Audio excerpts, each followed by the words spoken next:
Los aminoácidos, además de servir para hacer proteínas, ellos tienen unas sustancias como especiales que no forman parte de las proteínas, pero cumplen una función específica. Supónganse la sustancia que da color a la piel, es un derivado de aminoácidos. O las sustancias que nos protegen del daño oxidativo, también son derivados de aminoácidos. Entonces nos vamos a dedicar a eso, a los derivados de y también vamos a hablar en la científica de cómo producimos los nucleótidos de purina. Entonces, como ustedes recordarán, nosotros no usamos los ácidos nucleicos de la dieta, los destruimos por completo. Y todos los ácidos nucleicos que tenemos nosotros los hacemos desde cero. Entonces, es un proceso más o menos complejo y creo que ya sintetizamos las ACEs que ya entonces, el primer derivado especializado que vamos a hablar es la melanina. La melanina es entonces ese compuesto que da un tono a la piel y hay dos variedades, pero ambas son derivadas del mismo aminoácido, que es el aminoácido tirosina. El primer tipo de melanina, que es la melanina, digamos, tradicional, la melanina color marrón, es la eumelanina. La eumelanina tiene esta estructura, ¿verdad? Entonces, los que sean buenos para las estructuras, recordarán que la tirosina es un aminoácido aromático. Hay muchos anillos aromáticos conectados en un bloque con este grupo carboxilado. Y este polímero muchas veces es lo que llamamos melanina. También recuerden en química que los compuestos que tienen muchos anillos cíclicos suelen tener color colorado. Cuanto más anillos, más oscuros. Pues hay diferentes tonos de piel de acuerdo con la melanina, pero siempre la melanina tiene esa coloración con la marrón, beige, el tono de la gama de los cafés. Esa es la melanina, todas son las hermosas pieles y todas tienen diferentes colores de melanina. Pero hay otro segundo tipo de melanina que tiene otro color que podríamos describir como cobrizo o rojizo. Cobrizo es la palabra, es como un rojo naranjado medio cálido, que es el color de pelo de los pelirrojos. De verdad, pelirrojos no es que no tengan melanina, es que tienen otro tipo de melanina que se llama feomelanina. A mí particularmente es de melanina para antes a los precoces les daba pena tener pecas, yo creo que hoy en día no hay nada más cool. Y hay pecas también de feomelanina. Entonces, si uno ve la estructura química de la feomelanina, digamos hay ligeras variaciones respecto a la feomelanina, pero la principal que les quiero presentar es la siguiente: es la presencia de átomos de azufre. Entonces, ¿dónde está el azufre aquí? Vamos a buscarlo. Este se llama azufre. Porque en la producción de la feomelanina, además de participar en el aminoácido tirosina, participa el aminoácido cisteína. Y la cisteína es un aminoácido azufrado. ¿Cuáles son los dos aminoácidos azufrados? Cisteína y el otro. Entonces acá participa la cisteína. ¿Cómo se produce entonces la melanina? Primero la melanina. Todo empieza con el aminoácido tirosina y entonces acá les voy a crear la nomenclatura. Entonces está la fenilalanina. ¿Sí recuerdan la fenilalanina? ¿Qué tipo de aminoácido es? Aromático. La fenilalanina es aromática. Entonces, si yo le pongo un grupo hidroxilo, no tenga para que lo ponga. Si le pongo un grupo de hidroxilo a la fenilalanina, ¿cómo se llamará? Hidroxifenilalanina. OPA. Hidroxifenilalanina. Le pongo un grupo de hidroxilo. La hidroxifenilalanina es la misma tirosina. La tirosina es hidroxifenilalanina. ¿Me sigue? No tengo. La fenilalanina, si le pongo un grupo de hidroxilo, eso sería la tirosina.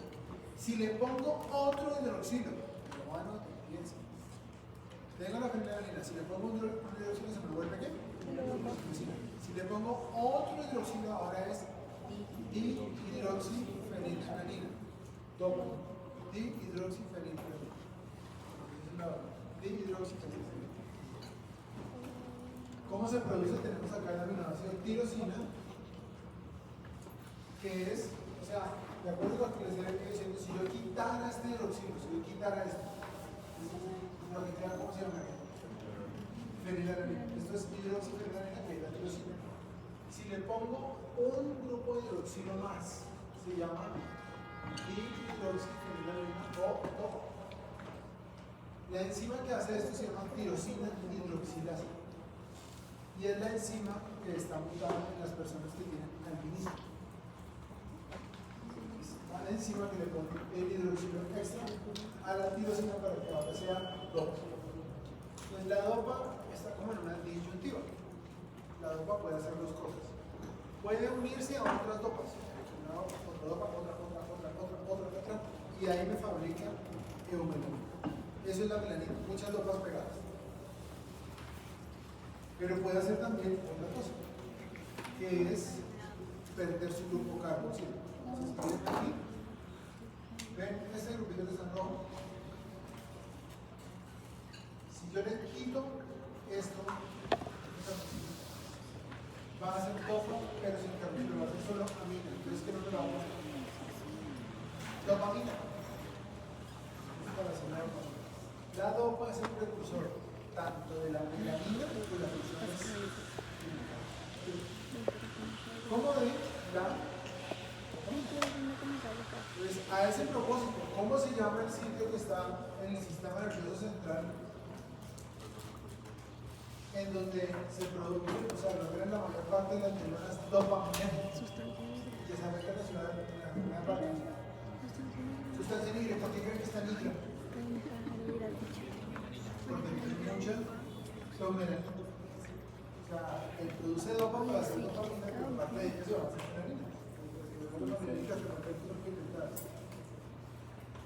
Bueno, muy bien. ¿Todo el mundo claro está ahí?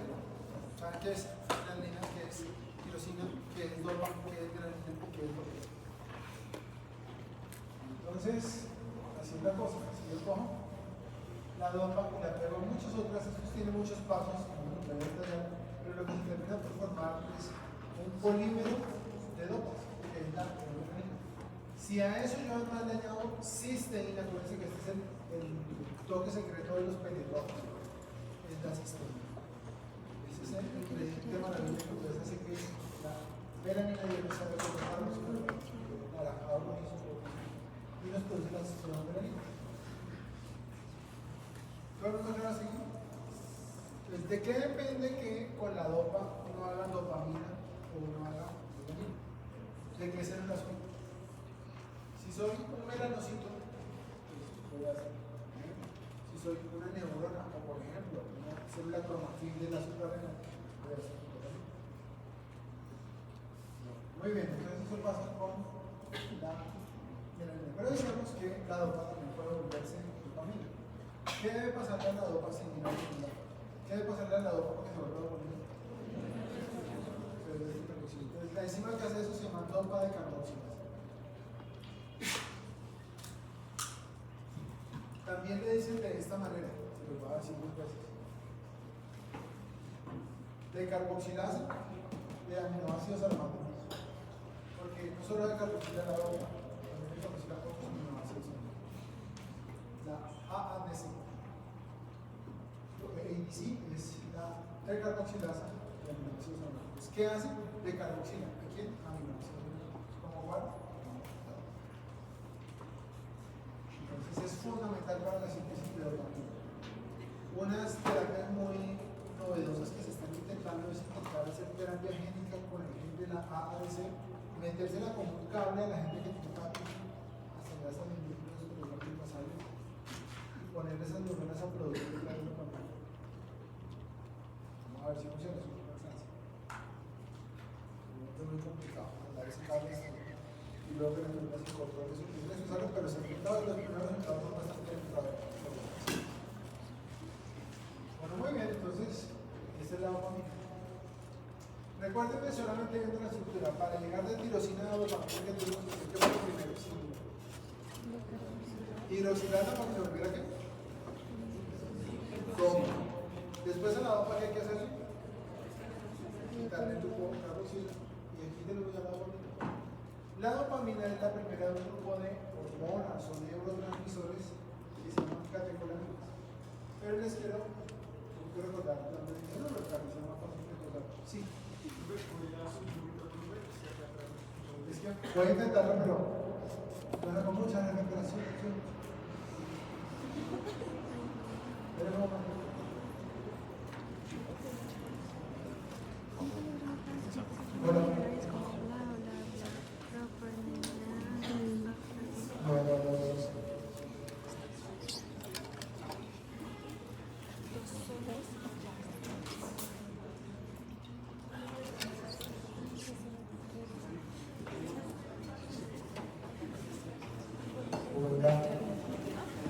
ahí mejor. No va a ser un poco cacofónico porque yo digo que lo va a tratar de hacer. Bueno, entonces, sí. El nombre de carboxilasa de aminoácidos aromáticos. Carboxilasa de aminoácidos. Pero si ustedes escuchan dopa de carboxilasa, es lo mismo. Porque la dopa es un aminoácido aromático. Sino que también lo hace triptófano.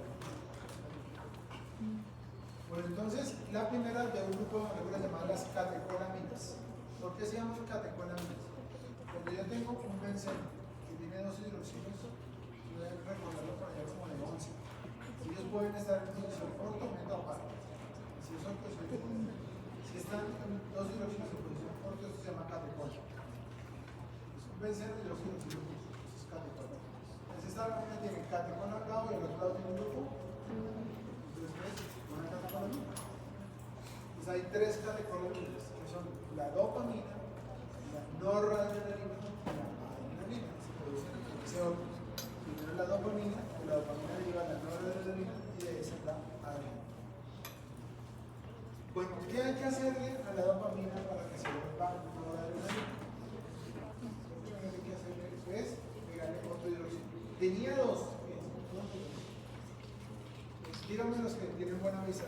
El nuevo hidroxilo, ¿de qué color está? Rojo, ¿sí? La dopamina hidroxilasa, fíjense que no es la tirosina hidroxilasa, es la dopamina hidroxilasa. Ahora después de hidroxilasa, y ahora es noradrenalina o norepinefrina, que es esa es la segunda categoría. Primero la dopamina, después la noradrenalina. Y en el último paso, entonces, este paso que les voy a decir, solo lo pueden hacer un tipo de células en el cuerpo. No son neuronas. Son células de la glándula suprarrenal. Son células que se llaman células cromafines de la glándula suprarrenal. Y lo hace una enzima que llamamos la PNMT. PNMT-transferasa. Pueden aprenderse la sigla PNMT. Solamente la expresan las células cromafines de la médula suprarrenal. Entonces son las únicas células que pueden producir adrenalina. Entonces, ¿qué hacen? Cogen la noradrenalina y le pegan un grupo metilo aquí en la punta. Pues ahora tenemos ya no noradrenalina, sino adrenalina. ¿Cuál es la diferencia entre la noradrenalina y la adrenalina? Que la noradrenalina no tiene grupo metilo. Ahora sí. Entonces, vamos a través de tirosina hasta adrenalina, pero mentalmente.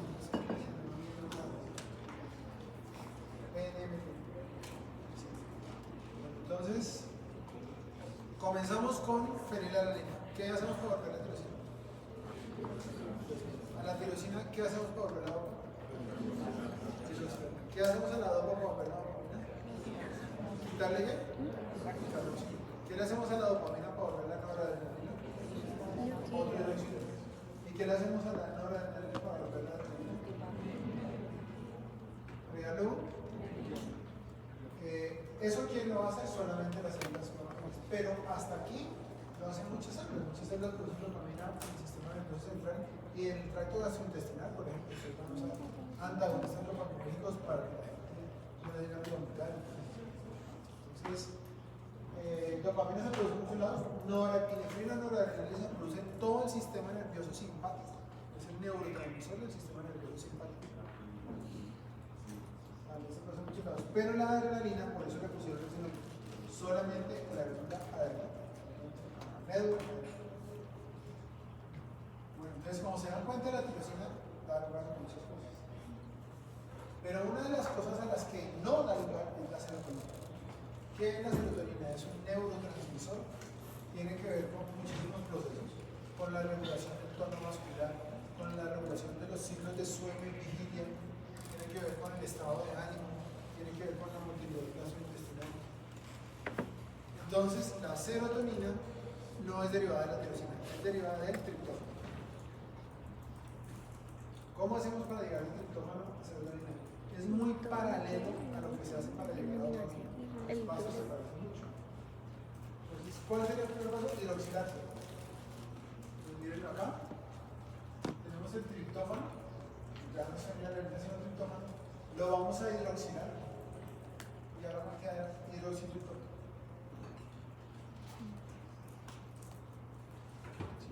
Vale. Y ahora le voy a quitar el carboxilo. Exactamente lo mismo que hice para el tirosina. Ahora luego para hacer el triptófano, hacer otra vez. Primero poner el hidroxilo, que hidroxilo no hace, y luego le quito el carboxilo y le da una amina. Entonces, esto se llamaría 5-hidroxitriptamina. Eso es la serotonina, 5-hidroxitriptamina. De hecho, muchas veces en la literatura ustedes la encuentran con 5-HT. Que 5-HT, eso es serotonina, 5-hidroxitriptamina. ¿Quién hace eso? A la misma, la decarboxilasa de la gaseosa, ¿no? Va a coger un aminoácido y te va a decarboxilar, va a dar una amina, que es la serotonina. La serotonina o el déficit de serotonina en ciertas zonas del cerebro se asocia a la depresión mayor y muchos tratamientos para la depresión buscan elevar los niveles de serotonina en el cerebro. La serotonina también regula los ciclos de sueño y vigilia. Cuando uno empieza a dar sueño, una glándula que es la glándula pineal empieza a secretar algo llamado melatonina, que también es derivado. Y cuando uno se va a despertar, empieza a secretar serotonina. Eso no se despierta. Eso tiene que ver con todo eso. Por eso la depresión de insomnio. Entonces, recuérdenme cómo va uno de triptófano a serotonina. La primera es hidroxilación, porque hay hidroxitriptamina. Y lo segundo es decarboxilación, que me queda 5-hidroxitriptamina o serotonina. Fácil no, re fácil. Yo le pido una disculpa por las situaciones tan obvias en la noticia. Pero me toca. Ya, sí, señor. De vez en cuando vamos a algo un poquito más picante como para que no se vea fácil.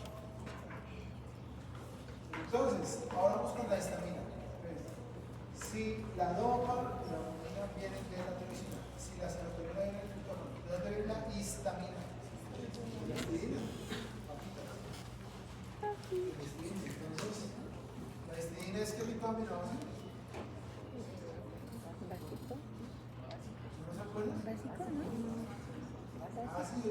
Ácido después. Básico. Entonces, pero además de ser básico, tiene un ciclito, sino que no es de 6 a 5 a 4. Es este. Esta es la histamina.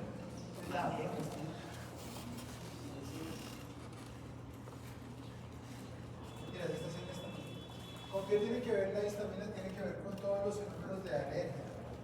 La histamina es un mediador, ¿cómo llamarlo? Como una citoquina realmente. Una hormona que produce todo lo que uno asocia con la alergia: vasodilatación, estornudos, mocos, saliva, cara de gripe. Todo eso tiene que ver con esto. Exantema, o sea, brote, escozor, todo. Porque la histamina estimula unas células que se llaman los polimorfos basófilos, que se llaman los mastocitos, a secretar una cantidad de mediadores que produce el cuerpo. La histamina, vean esta persona con alergia. Y bueno, ahora esto le está pasando a toda la farándula de Hollywood. Si le decía histamina, la boca se le está pasando. Debe estar el código que no la reconoce. Todos quieren verse como si tuvieran Entonces, acá tenemos esta situación, también los ojos, que llaman ojos de mapache, ¿no? Como, digamos, profundos y como ensombrecidos. De la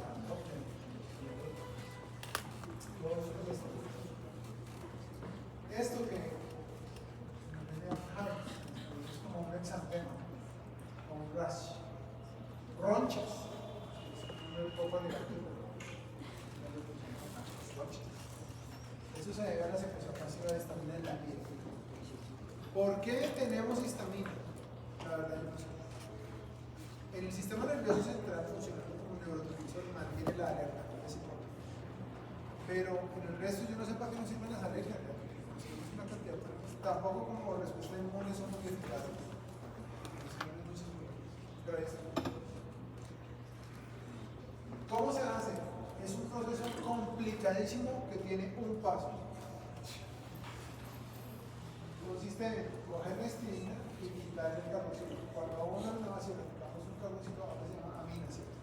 Que la dopa se volverá glutamina. Entonces la estilina se volverá histamina.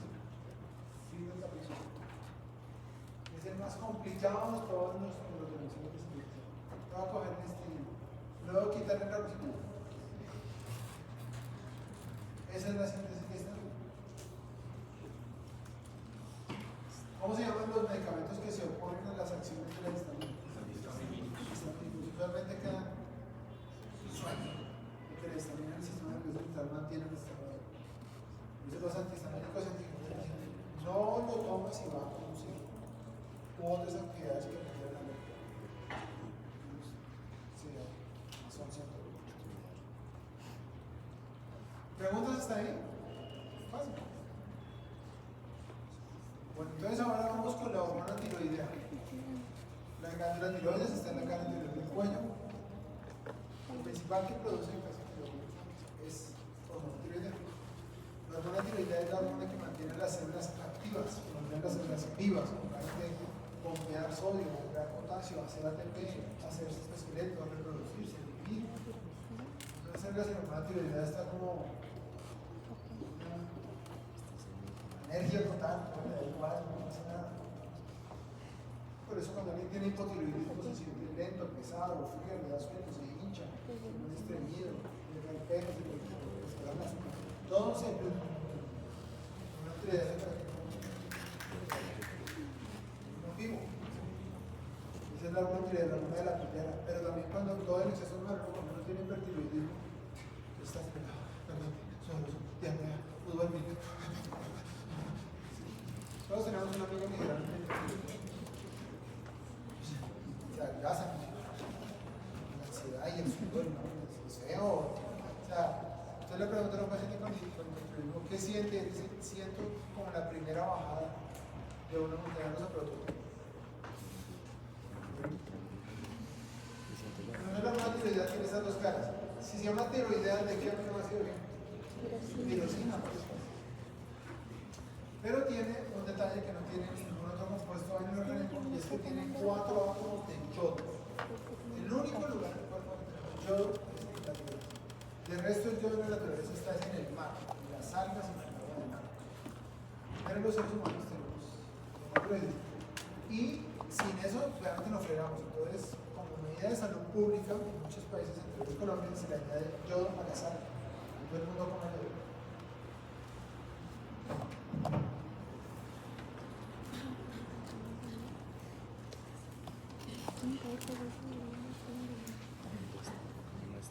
Porque si no, hay mucho hipotiroidismo. Por ejemplo, bueno, un detalle. Antes, cuando estaba, lo daban la sal. La gente dependía de que en la región donde cultivaban sus alimentos, el suelo tuviera suficiente yodo. Y en los pueblos que eran ribereños, que quedaban al lado de un río, el cauce del río arrastra el yodo y el suelo se vuelve muy pobre el yodo, y los alimentos son pobres y hay mucho hipotiroidismo. Ustedes van a entender mejor en clase de mañana el beneficio. ¿Por qué cuando uno tiene demasiado hipotiroidismo se le agranda la tiroides? Es contraintuitivo, es para si uno no tiene yodo, la tiroides se le agranda. Hay una cosa que se llama bocio, que en el lenguaje popular le decían coto. No sé si me habían dicho atrás de lo todo.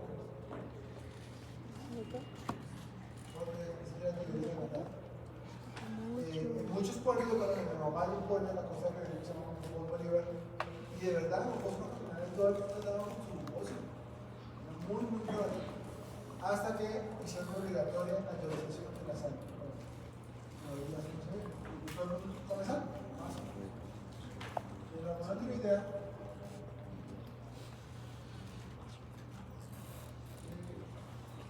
Viene la tirosina. En este caso no es determinante, los auxiliares ponerle yodo. Eso lo vamos a ver con más detalle en fisio. Pero aquí lo que les quiero recordar es que son 4 átomos de yodo.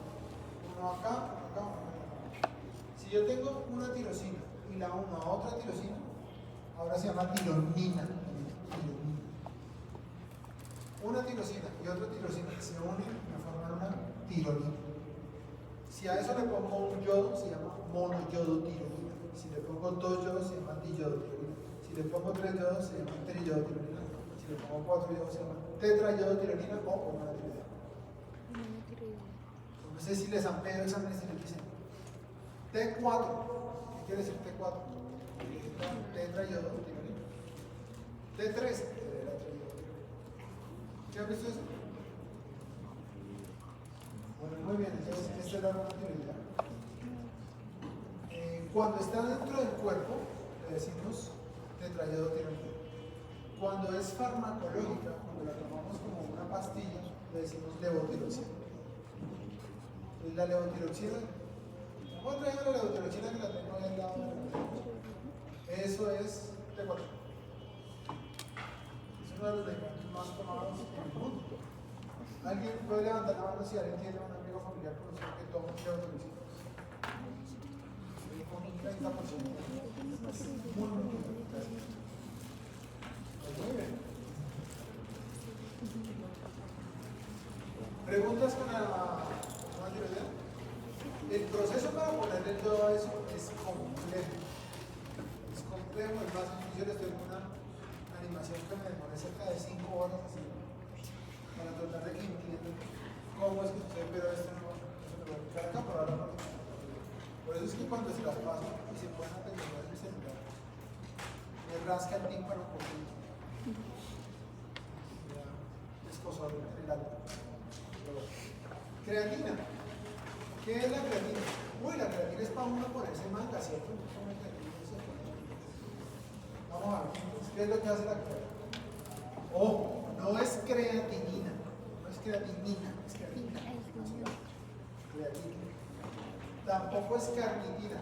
By the way, ¿qué hace la carnitina? ¿Transporta qué? Ya se les olvidó. Mete la mitocondria. ¿Qué mete la mitocondria? Ácidos grasos. ¿Qué pasa con esa memoria de corto plazo? ¿Qué pasa con esa área de la carnitina? No se acuerdan ni que venía y llevaba ácidos grasos. ¿Por qué se los advierto? Porque tanto aquí como en la introducción y luego en la práctica confunden creatina con creatinina y con carnitina. Suenan parecidos. Entonces la creatina, ¿qué es la creatina? Es ese compuesto que ustedes ven ahí. Es sencillo, pero participan 3 aminoácidos para que se pueda ver, a pesar de lo simple que es. Si uno lo ve, aquí parece como un ácido, ¿cierto? Aquí parece como una urea, esto es urea. Acá tiene como es mineral. Y lo que sí llama la atención es que tiene muchas N's, ¿están de acuerdo?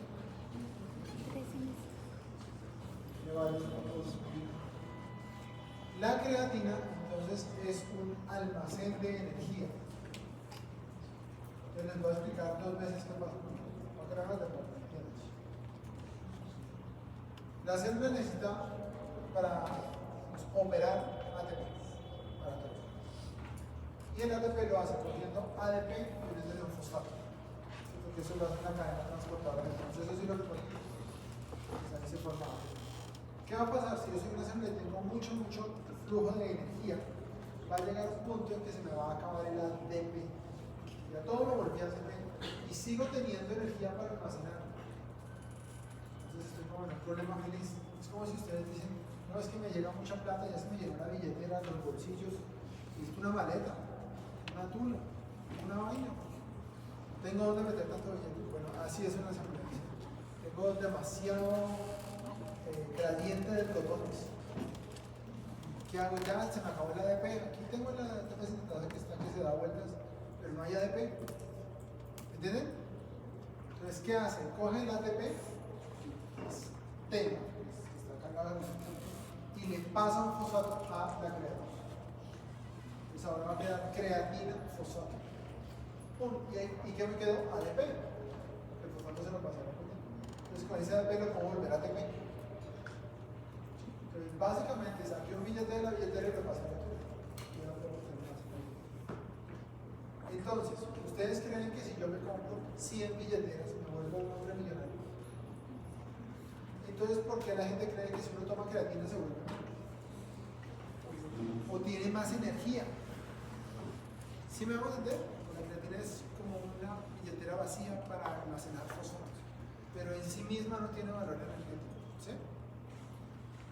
Claro, si yo soy un alterofilista, soy un velocista de 100 metros que no tengo que gastar 5 gramos de ATP en 10 segundos, pues sí me sirve tener un almacencito extra y siempre listo.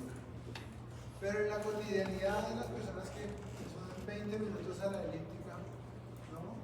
A verse medio capítulo de una serie, semidormidos, y llegan a hacer recuperación con un batido de banana y creatina. Están haciendo absolutamente nada, están tomando el doble de la información. Entonces, bueno, creatina, creo que usted me va a preguntar para qué lo pasa. Y sirve solamente cuando el gasto energético es muy rápido y son actividades de mucha intensidad. Vamos a ver. Pero ¿de dónde salen los componentes de la creatina? Este metilo sale de la aminoácido metilina. Este pedazo que es la uña, por cierto, ¿de dónde viene la uña? ¿Qué aminoácido le cortamos la cabeza por sangre? A mí me está diciendo que pues nos han dicho desde la arginina. Esto viene de la arginina. Y esto que hay acá viene de la glicina. Bueno, de hecho, esto que hay acá es la glicina. Y esto es el carbono alfa, el carboxilo y la nitrosa. Todo esto es una glicina completa. Le paso un metilo de la metionina y le paso una unidad de la glicina. Y ya, esa es la creatina. Que tiene un montón de energía, ¿cierto? Es una fuente energética. Se va a la cara de excepticismo y viene con cara de paz. Bueno, ¿cómo se sintetiza? Yo como una glicina, la arginina me sale una urea que es la que aparece acá en este recuadro rosado. Me queda este intermediario rosado y a este intermediario la metilina le paso un metilo y me queda la creatina. La creatina es un almacén de fosfatos, es un mientras tanto para guardar energía extra cuando se nos acaba el agua. Eso es. ¿Dónde es muy importante? Primer tejido donde es importante en el músculo, pero también es muy importante en el cerebro. Las neuronas también utilizan bastante creatina para almacenar exceso de fosfatos. Acá tenemos la creatina. Lo que vamos a hacer es que tenemos demasiado ATP, ya se nos lleva pues todo el ATP, solo ATP. Le pasamos el fosfato a la creatina, porque queda la creatina fosfato. Si llegan las vacas flacas, no, ahora no hay comida, entonces me gasto el ATP y me queda ATP, y ahora le pido de vuelta el fosfato a la creatina y me queda ATP. Solo un téngame en el lista.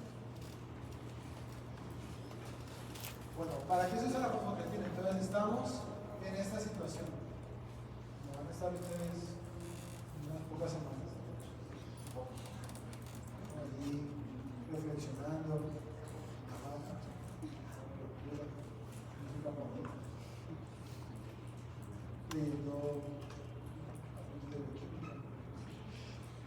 Entonces, en esa situación no necesita. Entonces, el ATP de exceso que tiene le cede el fosfato a la creatina, la creatina fosfato, y le queda ADP para que esas pilas coloradas que se están tomando con las calorías le generen más. Sí, cuando hay exceso de alimento, poco requerimiento, poca actividad, y es donde uno usa la creatina para almacenar eso. Pero luego se acaba eso y entonces ustedes utilizan semestre, todos los días se trabajan las 5 horas de deporte,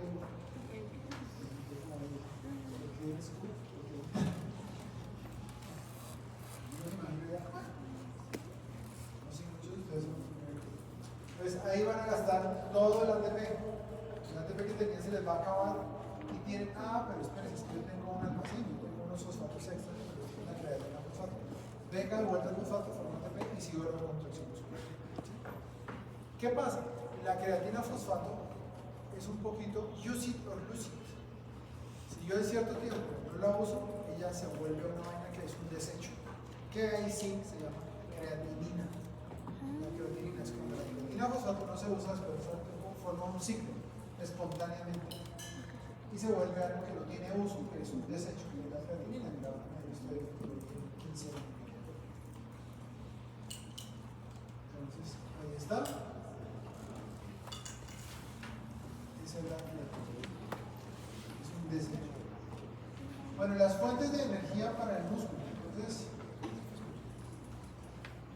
ustedes no me alcanzaron a conocer eso, pero en Colombia había un equipo de ciclismo que se llamaba el Café de Colombia. Francisco era un país muy ciclista. Se madrugaba en las carreras, entonces había un médico en Café de Colombia, una vez entonces me olvidé muy chistoso. Dijo que ¿por qué los colombianos les dicen los escarabajos son tan buenos para subir montañas y son tan resistentes? Él dijo, es que nosotros les damos ATP. ATP tomar para ponerlos energéticos. Bueno, el ATP que uno tiene, todo el ATP del organismo, usado en un ejercicio intenso, dura entre 3 y 4 segundos. ¿Sí? Una etapa en el Tour de Francia duramos unas 8 horas. Ese sí estaba muy chistosito. El ATP no sirve para no hay nada de internet. Entonces, cuando uno se le acaba el ATP, a los 3 o 4 segundos de hacer algo, un esfuerzo, apela a la creatina fosfato. Y eso le puede durar unos 8 a 10 segundos, también un poco. Pero no. Cuando se le acaba la creatina fosfato, entonces uno empieza a hacer glucólisis. La glucólisis anaerobia pues es más rápida porque es un cicloplan, que no tiene tantos pasos, y eso le dura como 1 minuto y medio. Después de 1 minuto y medio uno empieza a hacer, además de la glucólisis, de carboxilación de piruvato, ciclohexanos, que dan electrones por uno, que eso es lentísimo, pero eso puede durar ¿cuántas? Las 8 horas, por ejemplo, que dura una etapa de glucólisis. ¿Me sigue? Entonces, el sustrato energético preferido depende del momento. ¿Para qué le alcanza uno con el ATP que tiene? Para un salto alto, ¿se han visto el salto? Saltan de espaldas. Le alcanza para un powerlift, un envión, las pesas. Le alcanza para un shot, un golf, un golpecito. Le alcanza para un servicio de tenis.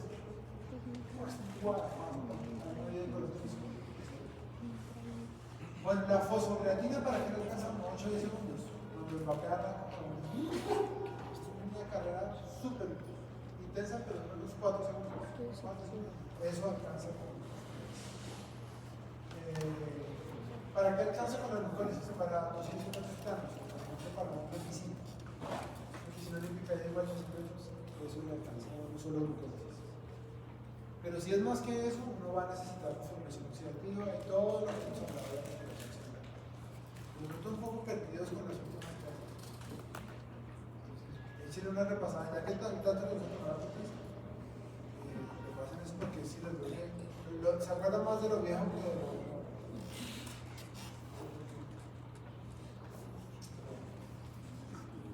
Entonces, si yo tengo mi creatina fosfato y no lo uso, ella espontáneamente se me va a cerrar, va a perder su fosfato y me va a formar eso. Y esto es un desecho que no sirve para nada, que se llama ¿cómo? Creatinina. Fisiológicamente, biológicamente no sirve para nada. Nosotros la cooptamos, la aprovechamos para medir la función renal. ¿Por qué razón? Porque se filtra por el riñón y no se secreta ni se reacciona. Entonces, ¿qué tanta creatinina tenga uno en la sangre? Va a ser inversamente proporcional a la función renal. Entre más alta la creatinina, peor es el riñón. Entre más baja la creatinina, mejor es el riñón. Hay unas ecuaciones para eso que también las van a usar en biología. ustedes calcular. Muy bien.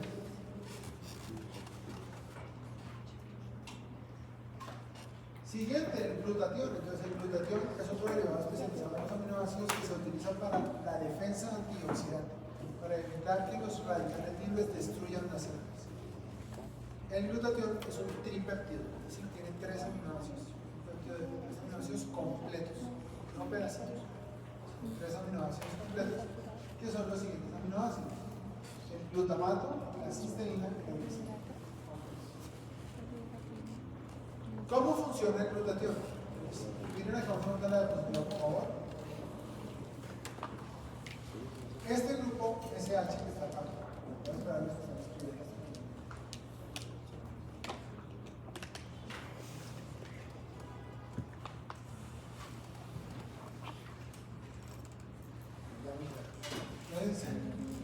Este grupo SH que está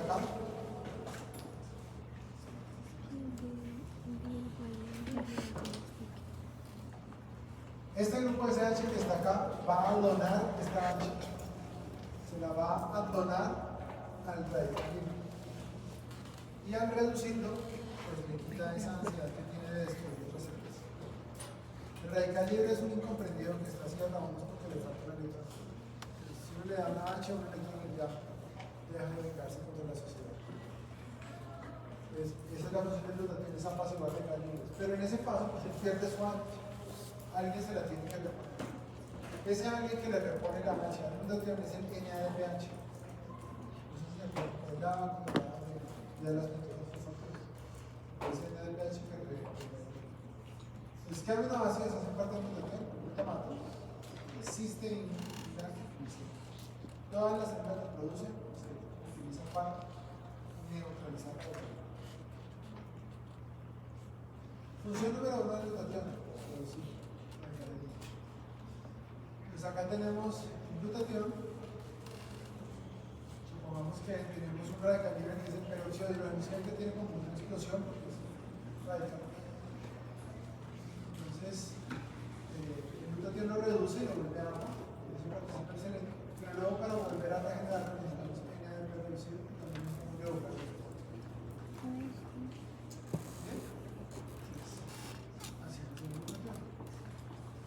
Otra función que tiene el glutatión es pegársele a sustancias que vamos a eliminar en la bilis. A veces los medicamentos o toxinas o cosas que son indeseables para el organismo las eliminamos por vía biliar. En ese caso, el glutatión es como una marca de que esto va hacia más. Y ustedes van a, cuando estén ya en su práctica clínica, van a ver muchas veces una enzima que se llama la GGT. Que es la enzima que le ponen los glutatión a todo eso. Si eso está alto, quiere decir que no tiene problemas hepáticos. Entonces, la función número 1 del glutatión es ser antioxidante. La segunda es ser un solo utilizador o un marcador de las cosas que se van a eliminar en la vida. ¿Cuáles son estos aminoácidos que hacen parte del glutatión? ¿Tienen preguntas sobre el glutatión? Es pegarse a medicamentos o a toxinas para marcarlos y que sean eliminados en la línea. ¿Más preguntas?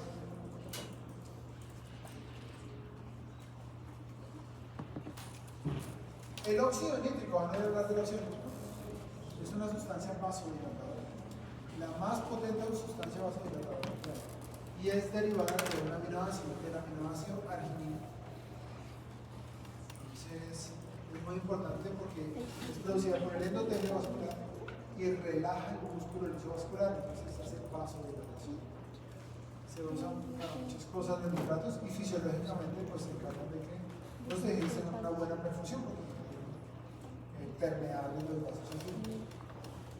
Esto entonces es una muscularizada, y se produce por una oxidación en los vasos de la aminoácido arginina. Este es aluminio. Fíjense que lo oxida una segunda vez y libera óxido. Pues ese es el cuento de. ¿Usted sabe qué es el óxido? No. ¿Sabe la estructura química? No. ¿Saca así? Es no. Tenía una cicloquímica de oxígeno. Entonces vamos a hacer un breve receso ahí de 5 minutos. ¿Y quieren quiz ya o después de eso? ¿Ya? Vamos a guarden todo.